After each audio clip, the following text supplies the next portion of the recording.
lantaran urang can bisa asal hudang behelanan mandi wudu salat 2 rakaat kitu baheula sok berangkat engke dibere maca sholawat heula lantaran Kangjeng Nabi teh nu boga kuncina urang teh titah nuturkeun Kangjeng teh uswatun hasanah lobakeun maca sholawat abeh gemburiah bagus sok geus loba maca sholawatna terus ditungtun ku guru ulah kieu eta teh naon ngalepaskeun nafsu ngan ai ku ceramah mah ku pidato urang unggut-unggutan praktekeun tentu lalaunan sakaligus kuru ujana henteu langsung tita puasa henteu sebab naon akhir zaman ai baheula mah lantaran mundal kayakinanana cicing sia ulah dahar ieu baheula mah kitu tah bere pagawean ieu ai ku ari mah lalaunan bae kieu baheula wiridna ieu lah sakaligus ambalayah moal bisa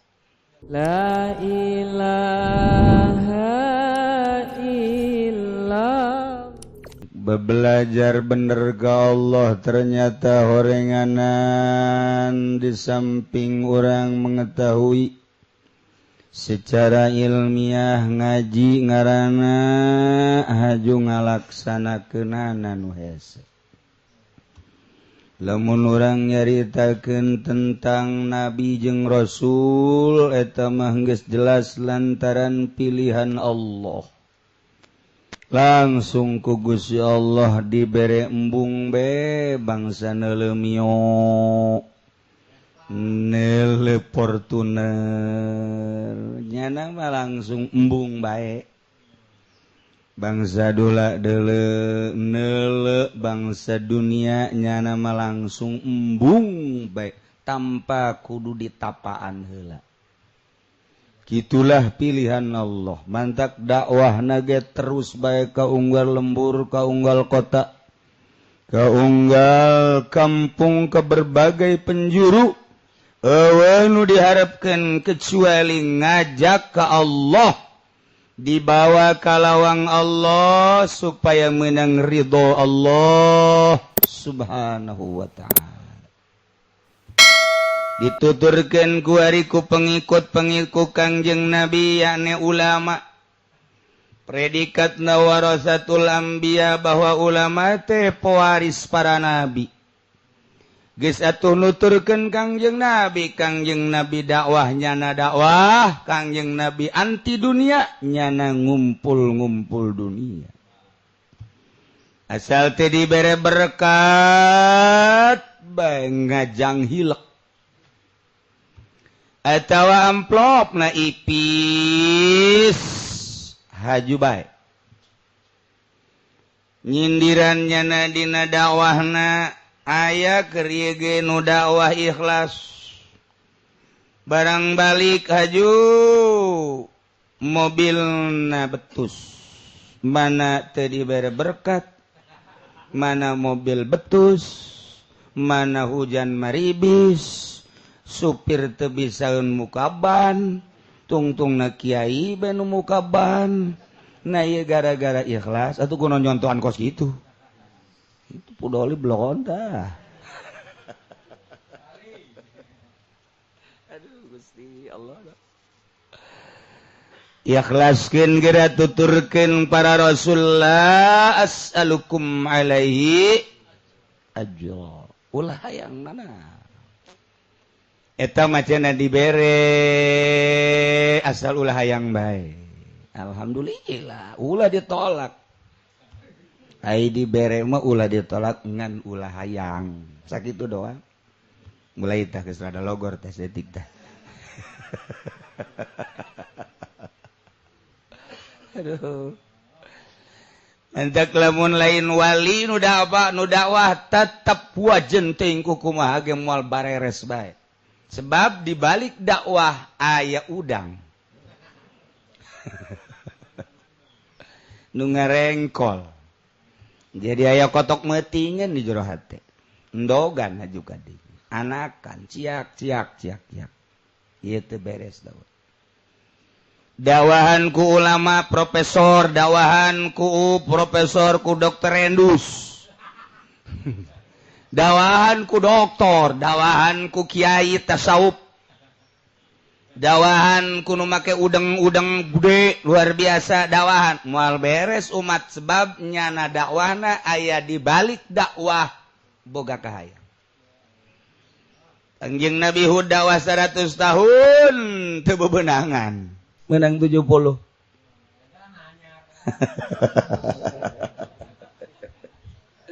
Abi bedan.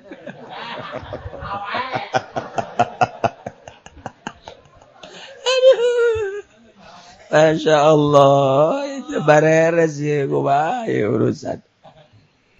Anak tuh hayu bae aja orang mah bisa nasak ye, kayak gitu di akhirat di persentasekeun ye. Sabaraha ikhlasna sabaraha henteu atuh kitu bae anu haju ulah eureun terus bae lan. Tungtung nama dakwah eureun dapur can anggeus.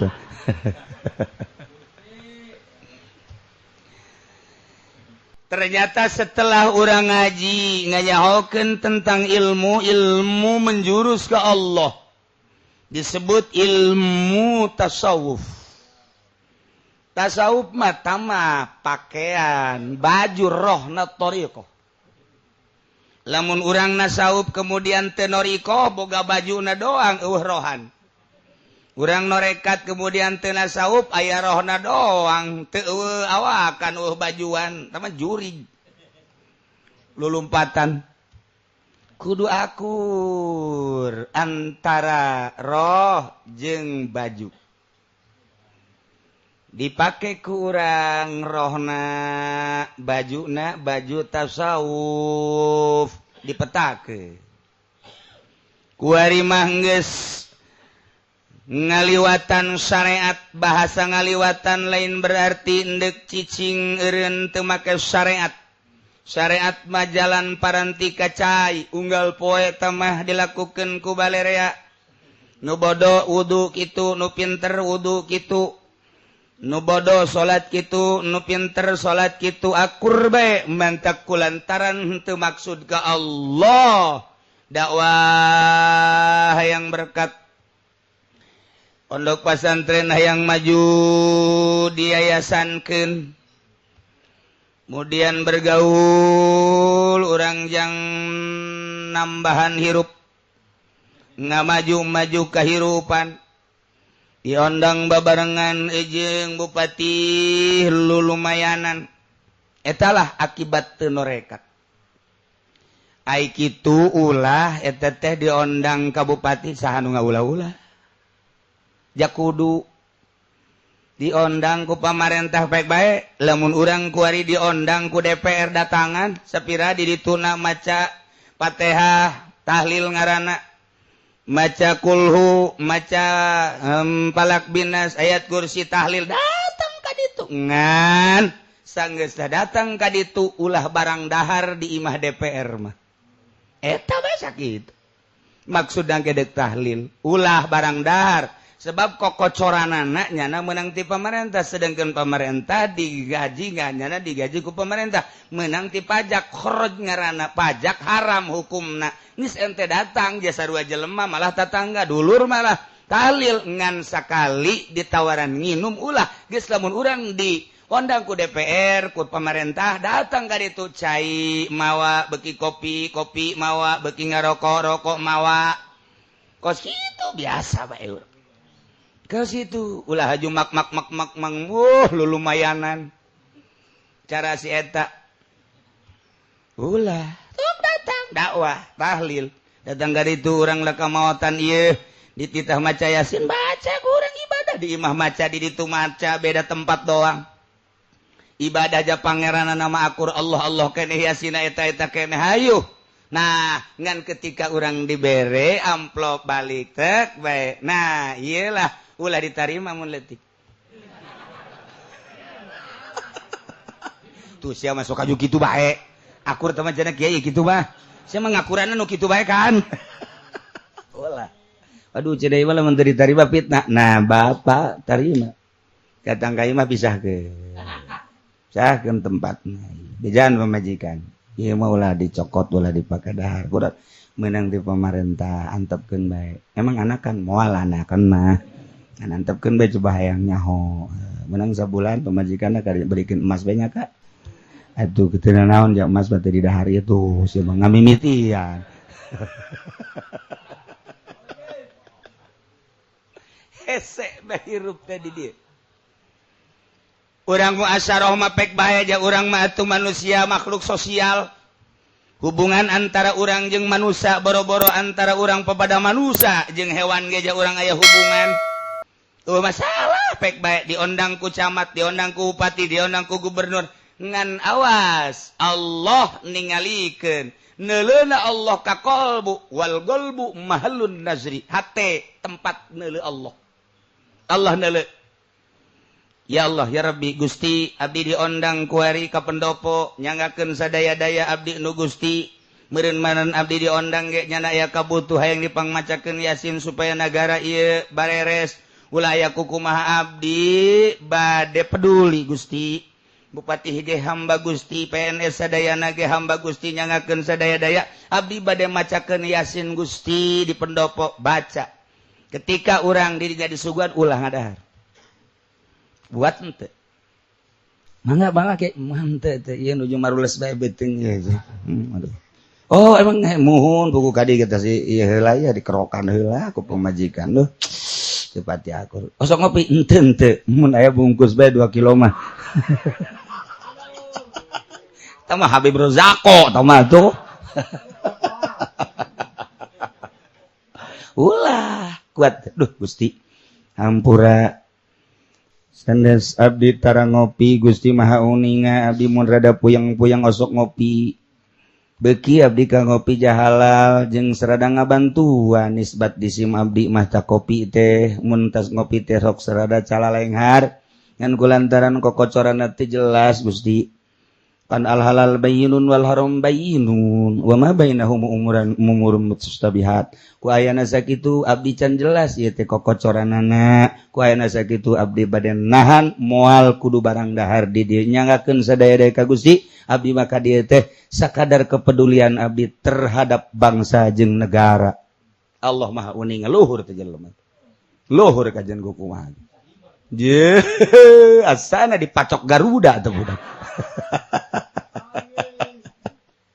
Oh, urusan keur ngaji urang nyaritakeun haram subat ieu bupati kos kitu nya lan gubernur ka negara kos itu keur ngaji ketika praktek teh kudu ngomong-ngomong urang praktek teh diundang ku bupati mangga ulah ngomong urang keur praktek Allah neuleukeun hate urang diundang urang ku DPR atuh sarua manusia nya ge lain babi lain anjing datang atuh ka tetangga urang masalah praktekkeun ulah ngomong sia mah loba haram ulah ngomong eta mah waktu praktek abdi datang rek tahlil kepedulian abdi sebagai tetangga sebagai pekawau abdi sebagai sahibul wilayah tapi abdi ngajaga soal paharaman Allah Maha Uninga urusan muamalahna urang jeung Allah nu Maha Uninga kitu praktek tasawuf bah lain haju haram sapeker praktek ieu mah isa peker haram ai duit pemerintah dilebok isa peker haram ai HP boga 5 malah boga showroom segala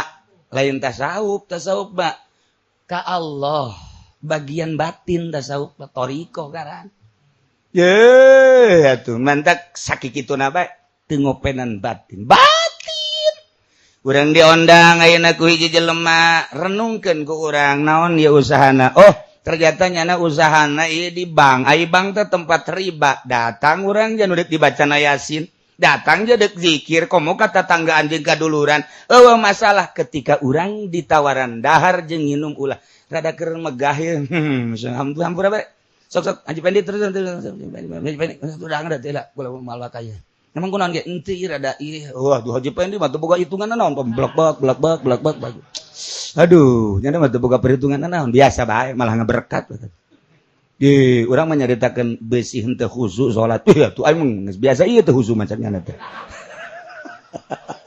eueuh nya utang itu geus kitu cenah mah ya teu biasa bae atuh emang setengah jelema ieu nyana mah tuh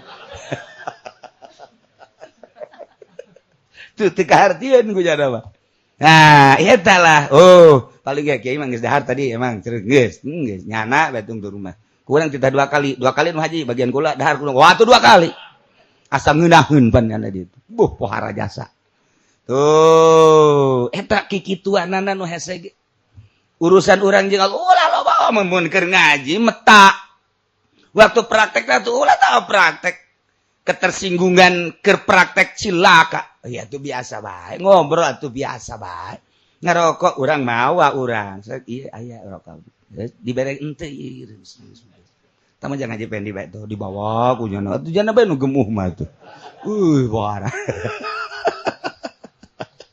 urang nah eta muamalah urang datang ka mana kan keur ditinggalikeun ku Allah begitu datang ka imah bener sia horengan dan dek bacakeun ayat-ayat aing bener haju sia ngajaga lantaran can jelas Allah naikeun derajat ronjat datang ka puncak diragakeun ku Allah borosot hese ulah fanatik biasa siga nu nya bari henteu tasawuf aja lain kitu satungtung urang muasyarah bongan urang muasyarah ketika henteu cara abuya cidahu henteu beneran henteu bae cara aang nu henteu bae aang baden henteu bae lamun kuat kos kitu atuh kuatkeun henteu bae tatangga maot tanaon henteu pan abuya kula datang ka dinya harita asar jeung putrana Haji Aceng nu kuari di Kadulawang orang datang ka dinya aya nu maot hayang jasa tatangga di nyolateun tanu pertama nu kadua mah rantere kaduluran baru nyolateun nu pertama henteu aya di ditu bae terus bae di nungguan di dinya tah tatangga henteu bae henteu bae endahan aju kula dipanggil diuk duh di tukang teh dia nanya endahan kos kitu henteu bae geus deuk tetangga deuk saha keur ka Allah ieu mah salah sabodo deuk nyalahkeun teh naon sebab aing mah keur ka Allah tuh ang badan henteu bae geus henteu ang nu henteu bae ai urang mah lamun henteu lantaran muasyarah ai daek sing bisa hate sing hade jaga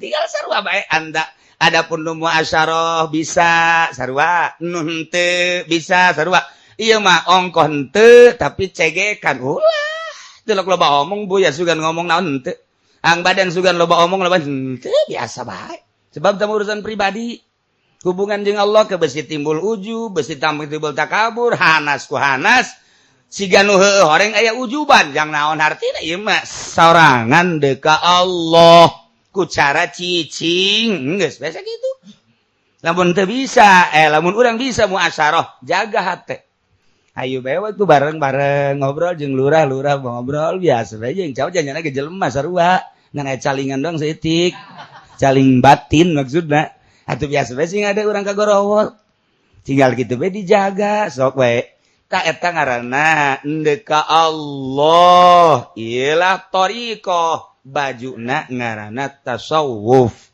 berangkat beat heula urang mah kulantaran encan beat atuh teu aya maksud jeung tujuan kan urang mah maksud jeung tujuan urang deuk ka Allah sarua ngan bersyariat eueuh anu ngabeat ketika urang beat sasalaman deuk ka mana sia deuk ka Allah catet asupkeun pelakeun di jero hate bahwa sia deuk ka Allah ti Allah ku Allah ka Allah pelakeun di jero hate ketika deuk galengkah deuk ka Allah deuk silaturahmi deuk ka Allah deuk salat deuk ka Allah deuk dagang deuk ka Allah deuk haji deuk ka Allah lamun deuk ka Allah urusan ruhanina sebab ruhani mah teu perlu dahar teu perlu nginum nu perlu dahar mah awak ruhani mah teu perlu jima ruhani mah teu pernah hees nu hees mah mata ieu ruhani teu pernah hees nu mantak ketika urang hees ruhani teu betaheun ngalayang keluar ngimpilah urang mun kapanggih jeung naon-naon ketika geus datang ka waktuna asup deui teu hees ruhani mah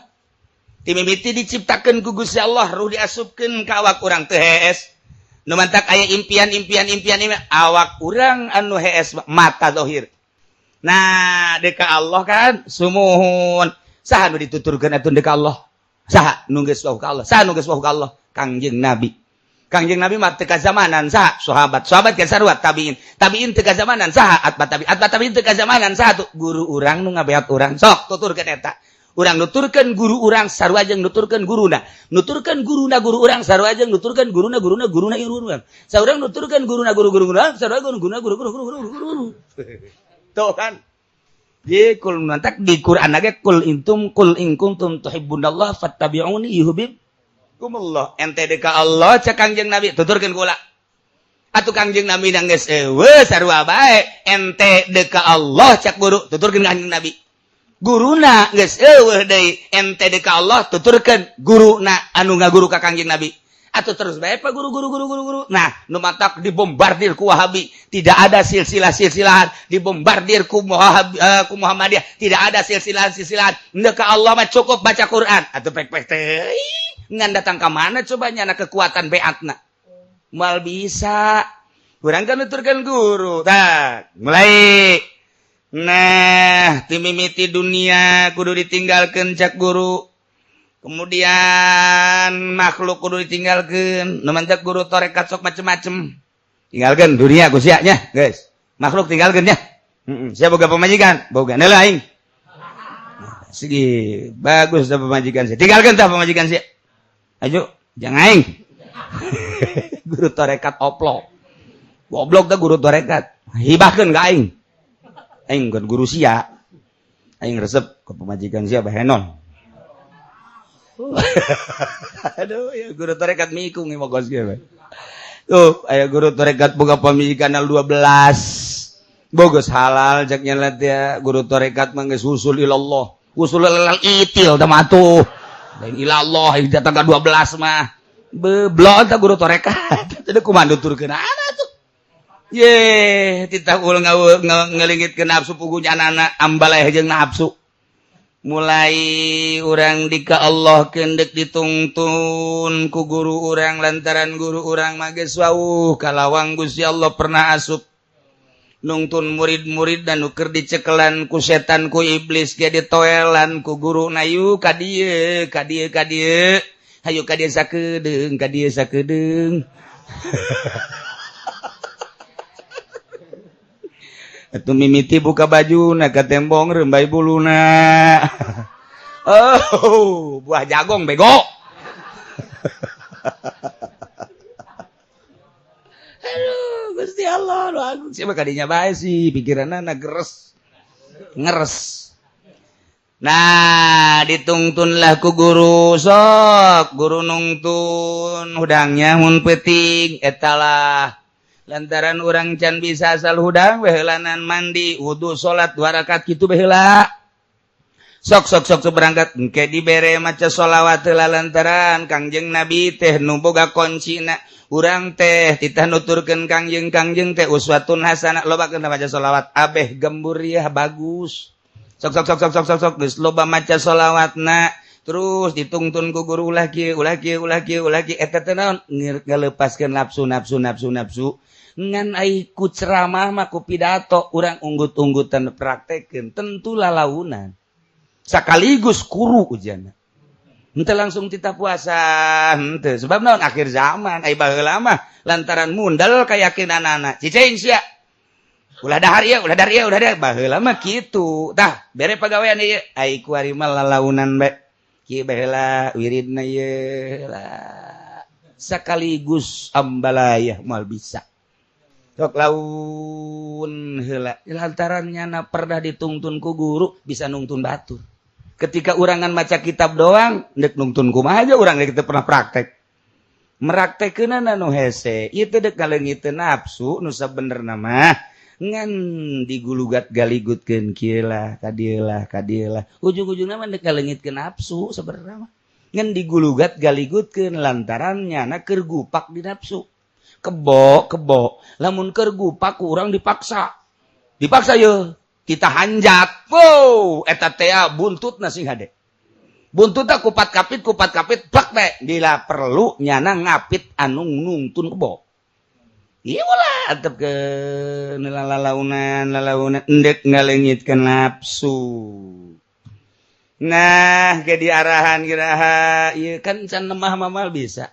encan lemah mamal bisa kudu nemah heula ditambahan ku urang ku meraktekeun salat ujung-ujung namakan ieu teh dek ngaleungitkeun nafsu supaya salat ngeunaheun urang datang ka jam ieu detik ieu menit ieu can bisa salat ngeunaheun kulantaran naon encan sadarna bahwa urang keur salat panunggunaheun mah urang teh sadar jasa bahwa urang keur maca Fatihah, urang teh sadar keur maca subhana rabbiyal azim wa bihamdihi, urang teh sadar moal bisa sadar lamun teu hadir Gusti Allah na. Jaka sadaran eta teh urang teh dibarengan ku rasa hadir ka Gusti Allah.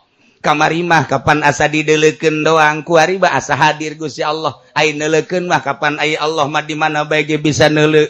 Tanpa make empanon Gusti Allah kuari mah asa hadir Gusti Allah teh. Deuk hadirkeun Gusti Allah di diri urang. Ka mana atuh Gusti Allah dihadirkeunna? Kapan Allah teh al-huwal awwal wal akhir wal zahir wal batin. Allah teh nu maha awal, Allah nu maha akhir, Allah nu maha zahir, Allah nu maha batin. Zahir jeung batin teh Allah. Mulai ngarenungkan urang. Oh, zahir Allah, batin Allah. Berarti nu zahir Allah, nu batin Allah. Endek dihadirkeun ka hate urang teh guru teh meta. Allah teh az-zahir wal batin. Ditambahan ku wa innallaha ma'ana wa huwa ma'akum aina ma kuntum. Urang deuk ka Allah, ya Allah na di mana? Di diri urang. Cahayana.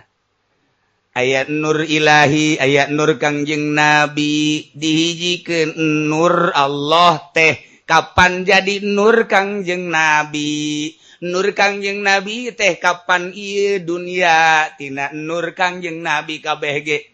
Ketika Allah nyokot nurna sakobdotan dijadikeun Kangjeng Nabi dibagi opat eta nur Kangjeng Nabi teh. Tah ieu di antara nur Kangjeng Nabi teh nu dijadikeun langit bumi, dijadikeun aras, dijadikeun kolam.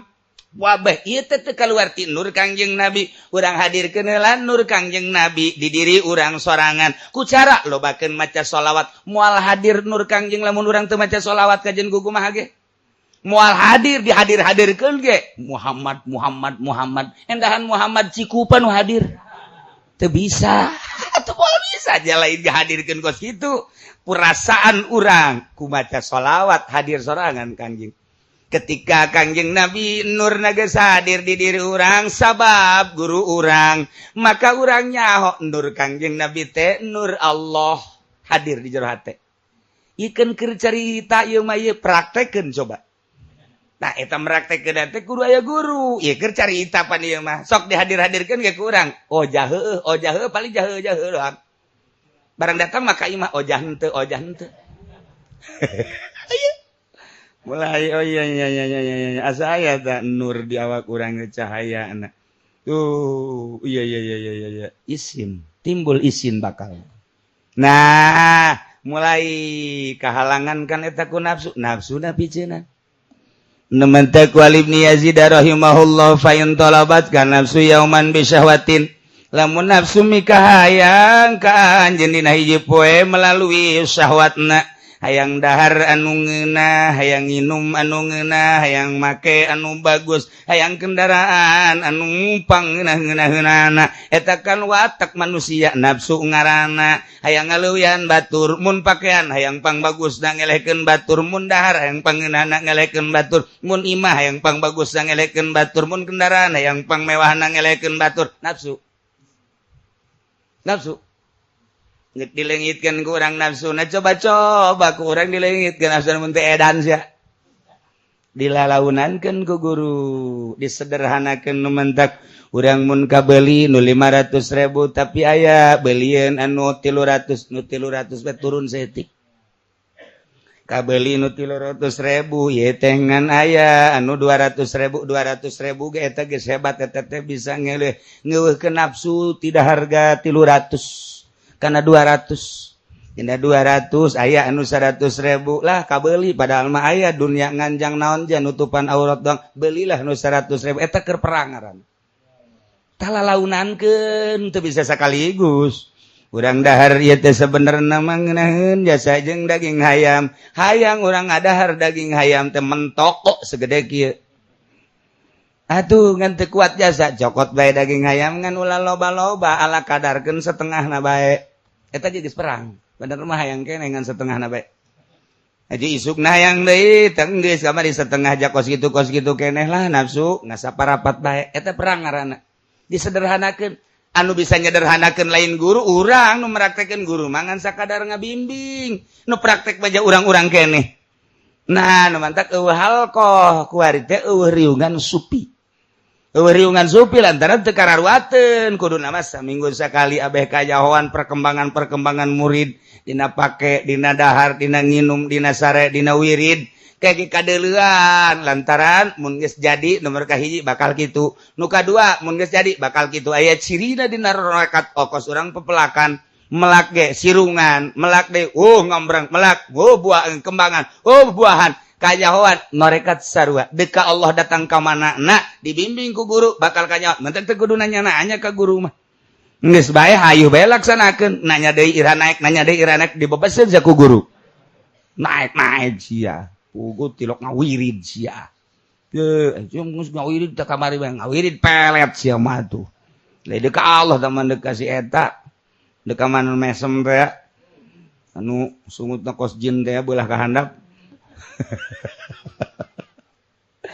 Talabat kana suyauman misyawatin wa kana ilayya lil khilafi tariqun ayalah jalan untuk nyulayaan kana nafsu hayangna ka kaler nafsu sulayaan urang ka kidul nafsu hayang ka kulon sulayaan urang ka wetan nafsu hayang baju nu eta nu beureum urang beulikeun nu hideung nafsu urang hayang lepis coba urang potong kuari meuli samping bae nafsu sulayaan ku urang selalu sulayaan urang indah jasa lamun ka kota kuari make calana necis jasa dipapantes ku urang make calana nu rapih meunang istri ka uol teh aju urang make batik pantes jasa make kopea nu hideung ngajeripit okos depag jadi urang tuh eta kan nafsu urang teh kos kitu teh sulayaan ku urang awak coba pakai samping sia kabeh kalau pakai calana embung isin eta nafsu ngaranna samping make samping teh eta make samping teh lain bagus supaya nafsu urangna pudar sanggeus da urang make samping kuari ku urang dinasehatan deui aya kanikmatan sia make sampingnya pajar make jubah sia dijubahkeun kuari mah samping dipake jubah dipake ka kota sorban dipake kadeuleu ku batur horeng edan anyar tuh iyalah padahak tinggalkeun ku anjeun khalif mahwathu naon dipakahayang ku nafsu sulayaan ieu hese jasa ta nyulayaan nafsu eta keur carita pakaian keur carita kadaharan nu mantak cumplang-campling ka dituna eta teh ngaranna keur ngawarah nafsu keur ngawarah nafsu eta teh cumplang-campling kumaha kahayangna ulah dituturkeun kahayang nafsu eta keur carita kitu kuari keur carita hudang ti beuti urang rep sare jam 10 hudang jam 1 atau jam 2 cek nafsu urang teh cek nafsu bo atuh ieu lamun urang hudang mah isukna bakal tunduh engke jadi panyakit nafsu ngaranna urang dinasehatan ku watek sulayan kahayang nafsu mah ieu teh SDI urang hudang nafsu diwarah ku aing sia pandian ku aing sia kuari maca sholawat salat dan lain sebagainya ibadah lah isukna pasti tunduh kajen tunduh kakak saperti isukna kitu deui istiqomahkeun ku urang kadituna moal kadituna beuki berat bebejakan ka guru jageuninganan dipaksakeun hudang peuting re capek jageuninganan jadi penyakit atuh sia mah ngerasa sia kan bejakeun ka diri sia aing teh ka Allah gitu sedengkeun awak urang teh dadamelan Allah jaloba wali Allah nu geus dibere kuat mah jameunang nyieun Allah tunduh nang nyieun Allah tina nafsu teh balikeun ka nu bogana Gusti abdi teh kitu hayang ka Gusti jaloba geuninganan hamba Gusti nu geus usul ka Gusti teh geuninganan teu kudu sarare ge geuning kuat atuh bere abdi sacaksla kekuatan Gusti ja abdi ge sami-sami bade ka Allah ieu lain nu abdi awak teh mata nu Gusti ceuli nu Gusti awak anu Gusti nyanggakeun sadaya-daya bejana wa unu geus usul ka Allah mah cukup ku subhanallah ge kuat bae abdi mah kadanan ku kitu ulah dibere tunduh bae pasrahkeun diri urang janu Allah isukna bakalna kuat urang ESP kejeun ku kumaha Wah.